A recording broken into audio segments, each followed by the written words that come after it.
Il est 19h, bonsoir à tous. Elle a une de l'actualité de ce mardi. Le chef de l'État, Abdelkader Ben Salah, a reçu aujourd'hui le Premier ministre Nourdine Bedoui afin d'examiner la situation politique, économique et sociale du pays, ainsi que l'activité du gouvernement.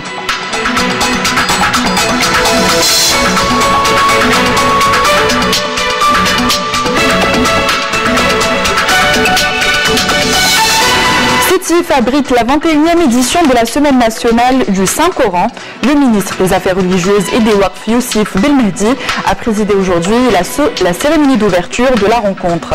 Dans une allocution au nom du chef de l'État, Youssef Belmehdi a relevé que le pays aujourd'hui a besoin de tous les efforts clairvoyants et exclusivement dirigés vers l'intérêt général. Également dans ce journal, le général de corps d'armée Ahmed Gaïd Salah, vice-ministre de la Défense nationale, chef d'état-major de l'armée nationale populaire, a effectué aujourd'hui une visite de travail à l'hôpital central de l'armée, Dr Mikash Mohamed Sarir à Alger.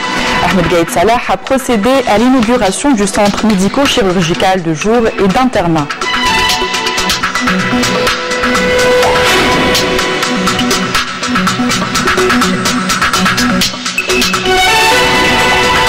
Le général de corps d'armée Ahmed Gaïd Salah effectuera demain une visite de travail et d'inspection au commandement des forces de défense aérienne du territoire.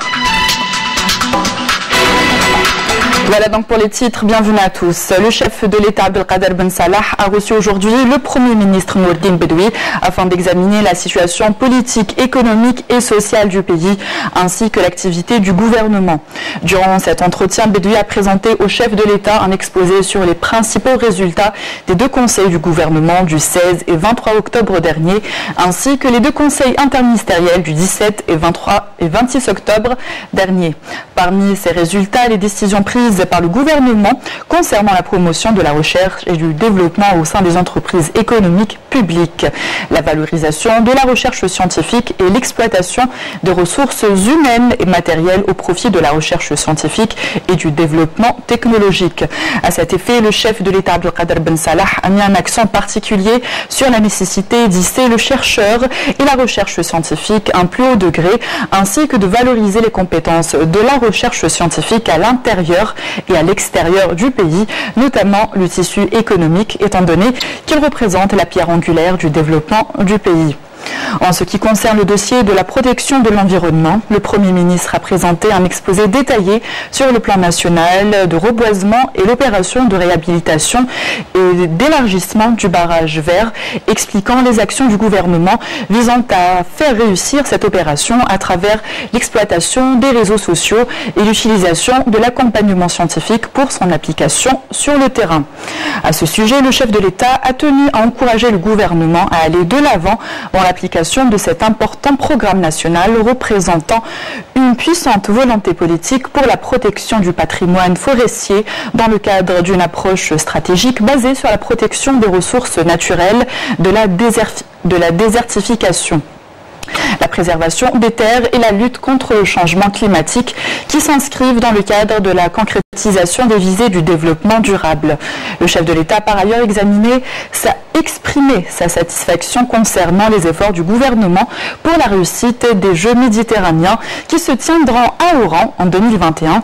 Un exposé détaillé sur les préparatifs des festivités du 65e anniversaire du déclenchement de la guerre de libération nationale a également été présenté durant cette audience. Direction Sétif qui abrite la 21e édition de la Semaine nationale du Saint-Coran. Le ministre des Affaires religieuses et des Waqf, Youssef Belmehdi, a présidé aujourd'hui l'ouverture de la rencontre.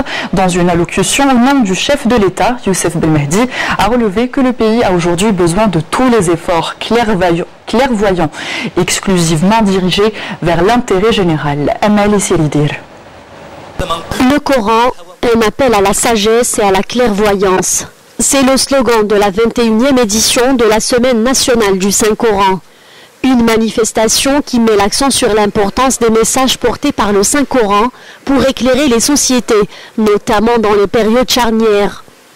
Le ministre des Affaires religieuses et des Waqf, Youssef Belmehdi, a affirmé lors de l'ouverture de cette manifestation que le pays a aujourd'hui besoin de tous les efforts clairvoyants et exclusivement dirigés vers l'intérêt général. اسمحوا لي في هذا المقام الجليل أن أبدي مشاعر الاعتزاز بشعبنا وشبابنا الأبي حين هب للتغيير ولكن جعل السلم لغة التعبير. Permettez-moi d'exprimer les sentiments de fierté de notre peuple et surtout de notre jeunesse qui a appelé pour le changement tout en étant consciente que la paix est le seul langage pour s'exprimer. Une jeunesse qui a réussi à impressionner le monde par son civisme et grâce aussi aux efforts de notre fidèle armée nationale populaire, digne héritière de l'armée de libération nationale. Une armée qui a accompagné ce peuple et a protégé les jeunes de ce pays tout en restant unis. Justement, je tiens à cette occasion à rappeler que la sagesse et la clairvoyance citées dans le Saint-Coran sont nos protecteurs. C'est d'ailleurs les protecteurs de l'État, de ses institutions et de son peuple. Il faut aussi rappeler que la famille de la presse doit suivre l'exemple du Coran et être objective dans ses informations. Notre pays a besoin de nous, aujourd'hui plus que jamais. Il faut réunir tous les efforts pour le bien de tous. Nous nous projetons pour une Algérie nouvelle, une Algérie prospère. Après la tenue bien sûr des prochaines élections présidentielles, nous devons mener l'Algérie vers une nouvelle ère pour le parachèvement du processus de concrétisation des aspirations et revendications du peuple et de notre jeunesse motivée. وتنطلق بلادنا بعد ذلك في عهد جديد تتحقق فيه تطلعات شعبنا الكريم وشبابنا الطموح.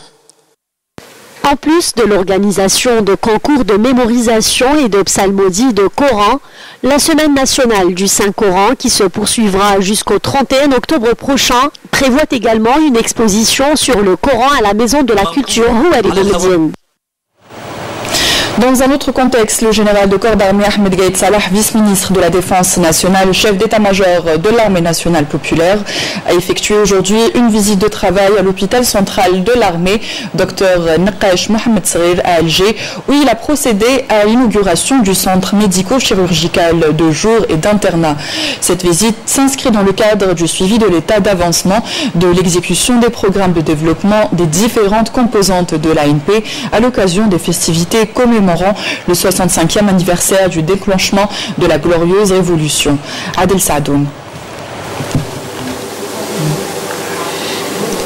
Après la cérémonie d'accueil, le général de corps d'armée a suivi un exposé global présenté par le général-major, directeur général de l'hôpital central de l'armée, Dr Naqash Mohamed Sarir, portant sur les différentes missions et activités de l'hôpital, pour procéder ensuite à l'inauguration du centre médico-chirurgical de jour et d'internat qui constitue une valeur ajoutée à ce qui a été réalisé en termes de modernisation et de professionnalisme des structures de la santé militaire en général et l'hôpital central de l'armée en particulier, afin de hisser davantage la prise en charge médicale des personnels de notre institution militaire au plus haut niveau et assurer des services médicaux de qualité basés sur les technologies de pointe et les infrastructures modernes mises à disposition afin de permettre aux équipes médicales de mener à bien leur noble mission dans les meilleures conditions. Ce nouvel acquis qui a été réalisé selon les normes internationales reflète le degré d'importance et de l'intérêt qu'accorde le haut commandement de l'armée nationale populaire à la mise en place d'une plateforme de soutien médical moderne parfaitement en adéquation avec l'ampleur des réalisations que l'armée nationale populaire n'a cessé d'accomplir à plus d'un titre. En prit part à cette activité le secrétaire général du ministère de la Défense nationale, le commandant de la première région militaire, le directeur central des services de la santé militaire, les chefs des départements du ministère de la Défense nationale et de l'état-major de l'armée nationale populaire, ainsi que les directeurs et les chefs des services centraux du ministère de la Défense nationale et de l'état-major de l'armée nationale populaire. Le centre médico-chirurgical de jour et d'internat est un nouvel acquis qui vient s'ajouter aux infrastructures de santé militaire. Ce chef-d'œuvre architectural comprend plusieurs services dans les urgences médicales et les laboratoires d'analyse, de radiologie et d'équipements de scanner équipés des technologies les plus avancées dans ce domaine. Ensuite, de l'ophtalmologie, de l'ORL médical, Tous ces services disposent de tous les équipements médicaux modernes de haute technologie et de matériel de précision permettant d'assurer des soins médicaux et sanitaires de qualité au profit des personnels de l'armée nationale populaire et de leurs ayants droit. Le général de corps d'armée s'est ensuite réuni avec les cadres et les personnels de l'hôpital central de l'armée où il a prononcé une allocution d'orientation diffusée à l'ensemble des unités, aux écoles et établissements de la direction centrale de la santé militaire à travers toutes les régions militaires, lors de laquelle il a saisi l'occasion de la veille du 65e anniversaire du déclenchement de la glorieuse révolution du 1er novembre 1954 pour souligner que le haut commandement de l'armée nationale populaire veille à la dotation des structures médicales de l'armée nationale populaire de tous les moyens humains nécessaires, que ce soit en médecins généralistes et spécialistes, chirurgiens, infirmiers et techniciens chargés du fonctionnement et de la mise en service des différents équipements et matériels. Il a également ajouté que la prise en charge médicale et la satisfaction des besoins des personnels militaires à travers tout le territoire national ainsi que la couverture médicale au profit des concitoyens, notamment ceux se trouvant dans les zones frontalières de notre Grand Sud, sont l'objectif principal que le haut commandement œuvre à atteindre. Je saisis l'occasion de ma supervision officielle de l'inauguration du centre médico-chirurgical de jour et d'internat pour insister sur l'importance que nous portons au fait que toutes les structures de prise en charge médicale de l'armée nationale populaire disposent de tous les moyens humains nécessaires, que ce soit en médecins généralistes et spécialistes, chirurgiens, infirmiers et techniciens chargés du fonctionnement et de la mise en service des différents équipements et matériels. La prise en charge médicale et la satisfaction des besoins des personnels militaires à travers tout le territoire national, ainsi que la couverture médicale que nos concitoyens, notamment ceux se trouvant dans les zones frontalières de notre Grand Sud, est notre objectif principal pour lequel nous avons œuvré à travers l'intensification des efforts visant à promouvoir le secteur de la santé militaire au niveau escompté et à en faire un train d'union solide entre l'armée nationale populaire et sa profondeur populaire. Ce sont des valeurs nobles qui avaient hier un rôle clé dans la réussite de la glorieuse révolution de libération, car c'est le lien étroit entre l'armée de libération nationale et ses compatriotes sur tous les échelons, notamment sur les plans médical et sanitaire, qui a donné à la glorieuse révolution de libération sa grandeur et sa puissance, ce qui a permis de surmonter toutes les épreuves et les malheurs et de précipiter la victoire, qui a fait briller les lueurs de la liberté et de l'indépendance. Partant de ces illustres faits historiques, nos efforts de développement s'inscrivent dans la même optique et ce prestigieux édifice que j'inaugure aujourd'hui officiellement en est l'un des témoins phares des efforts que j'ai évoqués à plusieurs occasions et dont l'accomplissement est une partie indissociable de l'intérêt permanent qui s'inscrit dans le cadre de l'approche globale aux objectifs complémentaires adoptés par le haut commandement en termes de développement des capacités de l'armée nationale populaire dans le secteur de la santé à travers la mise sur pied d'un système de santé militaire caractérisé par une gestion de qualité et une complémentarité des rôles entre les différents établissements de santé militaire. Le général de corps d'armée a rappelé aux cadres et personnels de la santé militaire qu'il est impératif de redoubler d'efforts afin de rationaliser les moyens et les procédés d'exploitation des ressources mises à disposition et d'améliorer de plus en plus la qualité des services de ces structures de santé militaire modernes afin de garantir une bonne prise en charge et la hisser au niveau requis, tout en saluant l'élan de qualité et les pas considérables franchis ces dernières années par le secteur de la santé militaire.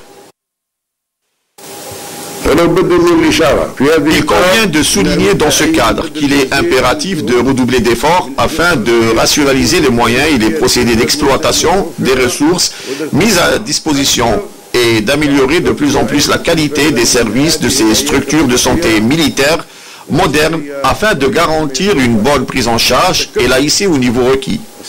L'intérêt porté à la poursuite des efforts visant à réaliser des structures médicales et hospitalières de haut niveau en termes de qualité et d'aptitude à accomplir les rôles qui leur incombent, modernes de par la maîtrise de la gestion et efficace de par l'emploi des équipements de haute technicité, et a un intérêt qui ne néglige aucunement la composante humaine spécialisée et qualifiée, et ce, au regard de son extrême importance et son indispensabilité.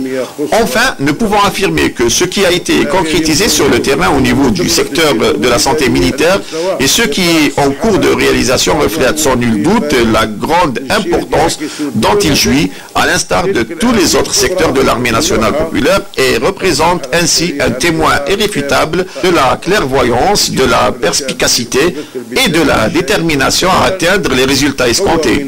Le secteur de la santé est un bon exemple de tout ce qui a été réalisé et de ce qui est en train de se réaliser au niveau de nos forces armées.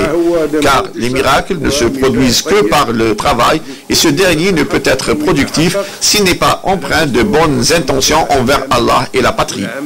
Enfin, je tiens à souligner en toute franchise que nous constatons avec fierté l'élan de qualité et les pas considérables franchis ces dernières années par le secteur de la santé militaire, tant sur le plan infrastructurel, notamment les hôpitaux et les centres médicaux réalisés récemment dans le cadre de l'allègement de la charge sur les établissements hospitaliers existants et de la prise en charge médicale des personnels militaires et de leurs familles, que sur le plan de la dotation de ces structures de santé en équipements médicaux modernes et de technologies de pointe, ensuite de la mise à disposition d'une ressource humaine qualifiée scientifiquement et administrativement.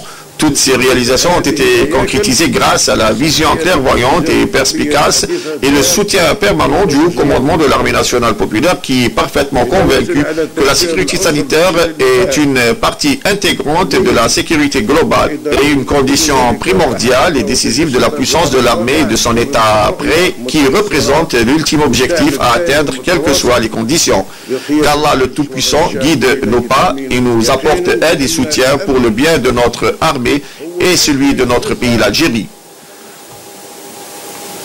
À l'issue de la rencontre, le général de corps d'armée a écouté les interventions des cadres qui ont affirmé qu'ils ne ménageront aucun effort pour garantir une prise en charge médicale de qualité et adaptée au personnel de l'armée nationale populaire, mais de contribuer à l'effort national consenti dans le secteur de la santé, notamment dans les régions frontalières du Sud.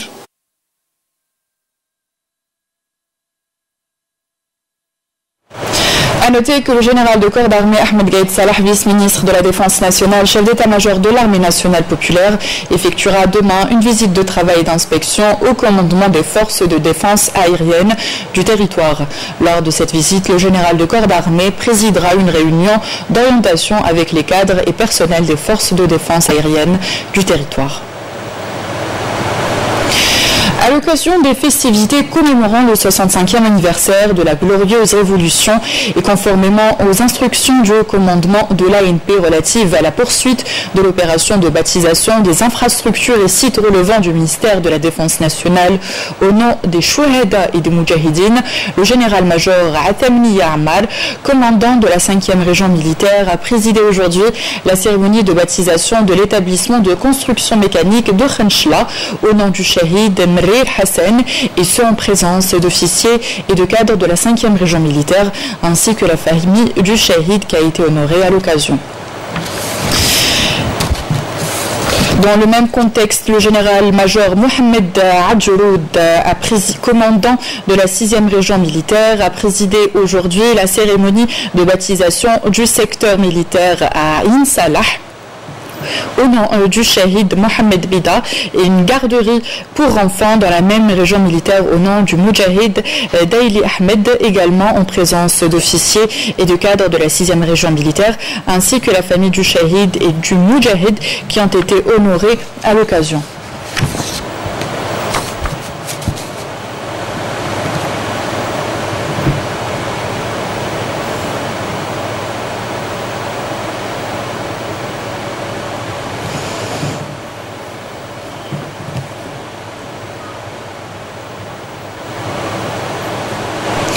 Plusieurs structures de proximité ont été inaugurées hier à Alger par le ministre de l'Intérieur et des collectivités locales lors d'une visite d'inspection dans la capitale. Salahdin Dahmoun est revenu sur le projet de loi sur les collectivités territoriales en affirmant qu'il confère davantage de prérogatives aux élus locaux notamment. Nesrine Ben Saïdi.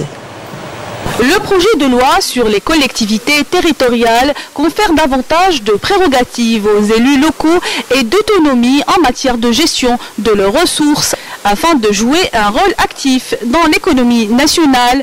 C'est ce qu'a déclaré le ministre de l'Intérieur, des collectivités locales et de l'aménagement du territoire, Salah Ad-Din Dahmoun, lors de sa visite d'inspection et de travail à Alger. Le projet de loi sur les collectivités territoriales, dont l'élaboration a été finalisée, confère davantage de prérogatives aux élus locaux. Autrement dit, c'est eux qui représentent les citoyens et connaissent leurs préoccupations.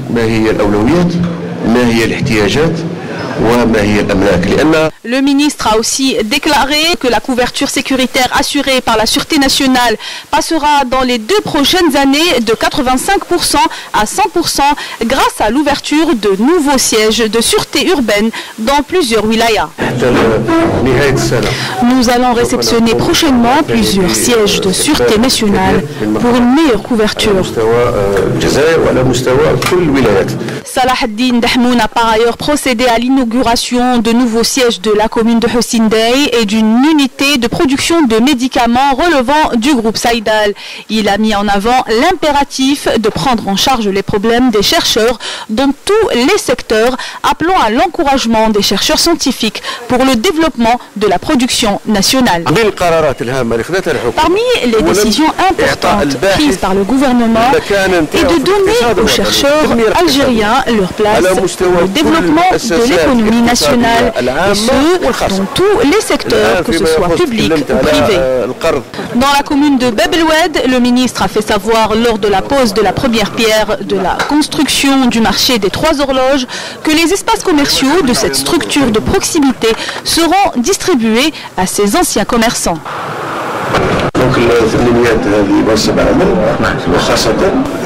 Ces 800 postes d'emploi qu'offre ce marché seront distribués au profit des commerçants qui étaient déjà ici.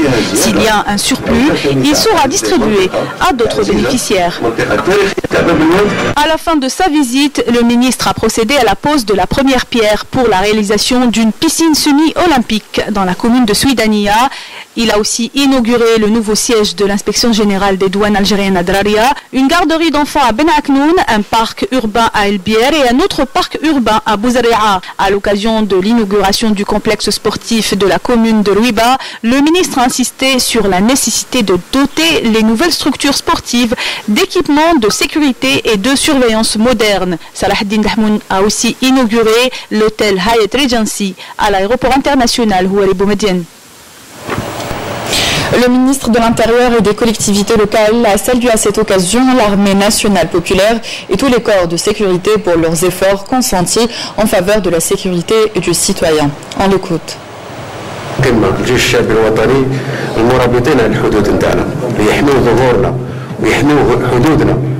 من جهة الحدود الجنوبية وكذلك من حيث الشاطئ كذلك. هذه الجزائر محمية من طرف الجيش الوطني وكذلك المصاحف اللي هي الترك الوطني اللي تابعة لوزارة الدفاع الوطني وكذلك الشرطة الأمن الوطني تابعة لوزارة الداخلية لا يظهر في تنسيق تام مع كل المصالح. الجيش الشعبي الوطني وكذلك الدرك يعملوا في تنسيق كامل ومتداول يعني من أجل حماية المواطنين واستقرار الوطن ووحدة الوطن. يعني نشكرهم وقد ما نشكرهم يعني ربما ما نوفيهمش يعني وش الواجب اللي راهم يعملوا به والعمل والجهد الذي يبذلوه إن شاء الله لحماية هذا الوطن. يعني فشكرا وشكرا وشكرا. Changement à la tête de la radio algérienne, Jamel Semhadri a été installé aujourd'hui dans ses nouvelles fonctions de directeur général en remplacement de Nasser Acherid lors d'une cérémonie présidée par le ministre de la Communication, Hassan El-Abhi. Semhadri, qui a exercé pendant des années comme journaliste et présentateur à la chaîne 3 de la radio algérienne, avait occupé des postes de responsabilité au sein de l'entreprise nationale de radiodiffusion sonore, dont notamment celle de directeur de la station régionale régional de Moustaganem et sous-directeur de programmation à la chaîne 3. Dans une allocution prononcée à cette occasion, le ministre de la Communication a salué le travail accompli par Cherid, particulièrement dans ce contexte que traverse le pays. Je vous propose d'écouter le ministre de la Communication, Hassan Al-Abhi. لا شك أنه تمت ضرورة لرفع التحديات المطروحة وإلى كسب Il n'y a aucun doute sur la nécessité de relever le défi des réformes, et ce, à travers l'adoption d'un esprit de bonne gouvernance, notamment dans le but d'approfondir et de promouvoir les programmes radiophoniques, mais également à travers l'adoption d'un discours responsable visant à contrecarrer les fake news et les informations subversives visant à envenimer les choses dans le but de nuire au pays, notamment dans cette conjoncture.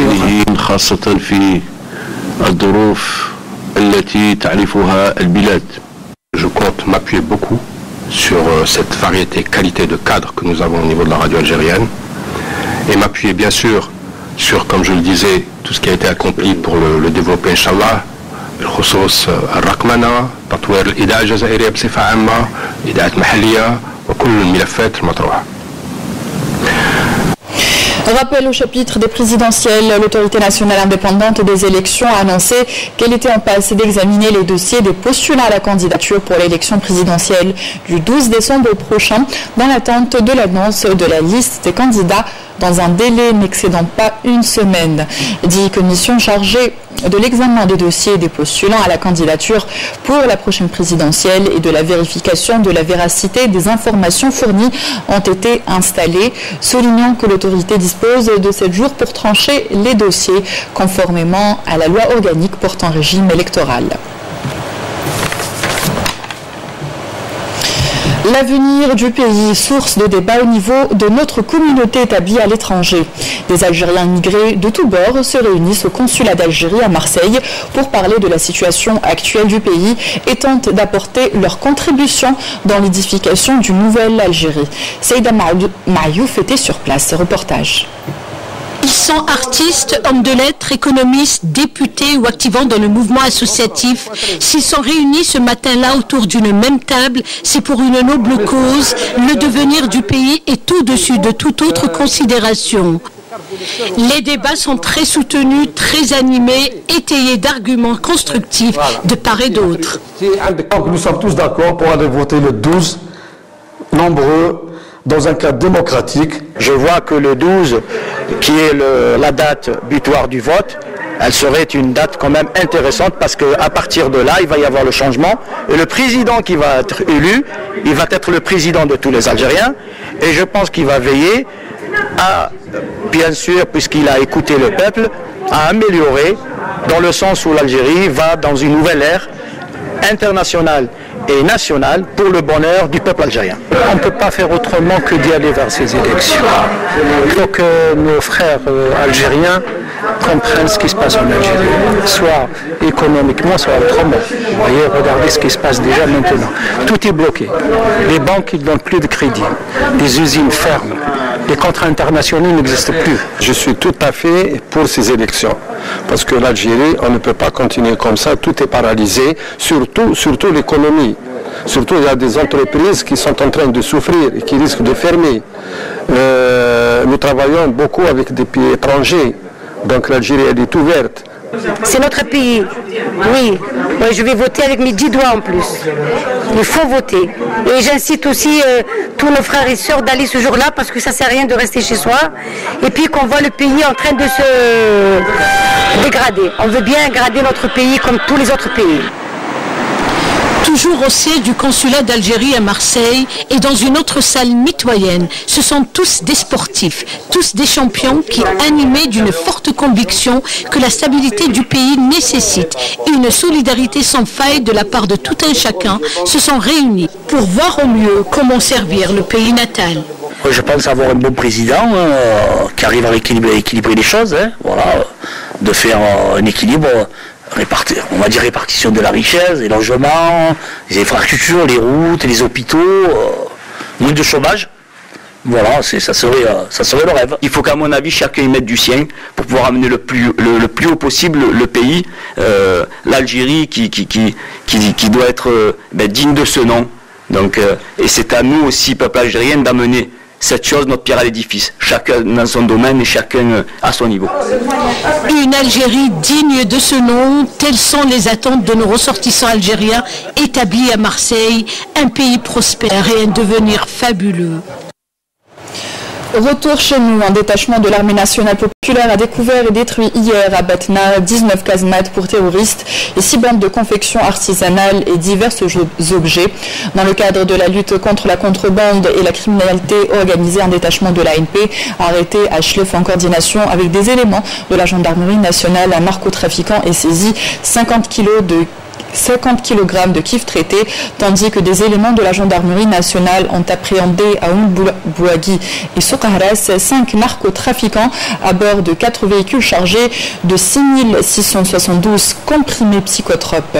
En outre, des détachements combinés de l'ANP ont arrêté à Janet, à Nixam et Bourj Badji Mourtar 17 individus et saisi 57 groupes électrogènes, 26 marteaux-piqueurs, 5 détecteurs de métaux ainsi que 1700 grammes de TNT, 12 capsules et 10 sacs de mélange de pierre et d'or brut, tandis que 13 immigrants clandestins de différentes nationalités ont été arrêtés à Tamnalasset et Tiaret. Par ailleurs, une unité de sauvetage et de recherche relevant des forces navales a réussi à secourir 21 candidats à l'immigration clandestine de nationalité marocaine et ce suite au naufrage de leur embarcation au large de Mers Ben Mehdi. Wilaya de Tlemcen, alors que des gardes-côtes ont déjoué des tentatives d'immigration clandestine de 87 personnes qui étaient à bord d'embarcations de construction artisanale à Skikda, Mostaganem et Oran. Sport pour finir, plusieurs matchs sont au programme de la 9e journée de Ligue 1 prévue ce mercredi à partir de 15h. On fait le point avec Sarah Drbel. Cette 9e journée de Ligue 1 prévue ce mercredi. Une journée incomplète puisque le Parado Athletic Club a disputé un match de Coupe de la Confédération africaine en Ouganda le week-end passé. Cette journée commencera avec la JS Kabylie qui recevra la S Ain Mila au stade de la Vigerie d'Al-Hamash. Une rencontre qui se jouera à huis clos quoique les Canaries ambitionnent de gagner après 2 défaites consécutives. Le NC Magra accueillera l'USM Alger au stade du 8 mai 45. Le club de Soustara envisage de réaliser sa première victoire à l'extérieur. La JS Saoura se déplacera au stade Omar Ben Rabah de Dar el-Beida pour affronter le Nassan Hussein Dey. Les Bécharis veulent enchaîner avec un autre succès pour rester sur le podium. Un beau choc qui opposera le Shabab de Belouizdad face à l'entente de Sétif au stade du 20 août 55. Les Belouizdadis veulent s'offrir les Black Eagles et conserver le fauteuil de leader en compagnie du Mouloudia d'Alger. Le CS Constantine se rendra à Schleuf pour rencontrer les poulains de Samir Zawi. Les Constantinois veulent confirmer le dernier résultat positif obtenu à domicile face à la JS Kabylie. Le Mouloudia d'Alger aura un déplacement difficile à Biskra. Les enfants des Ibans, mal en point dans ce championnat de Ligue 1, espèrent avec la réception du leader s'imposer pour se racheter auprès des supporters.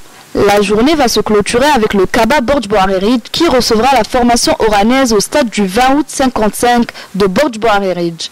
Une rencontre compliquée pour les visiteurs qui espèrent remonter sur le podium. Fin de cette édition, merci à tous d'y avoir prêté attention et de nous être fidèles. Excellente soirée sur Canal Algérie. Au revoir.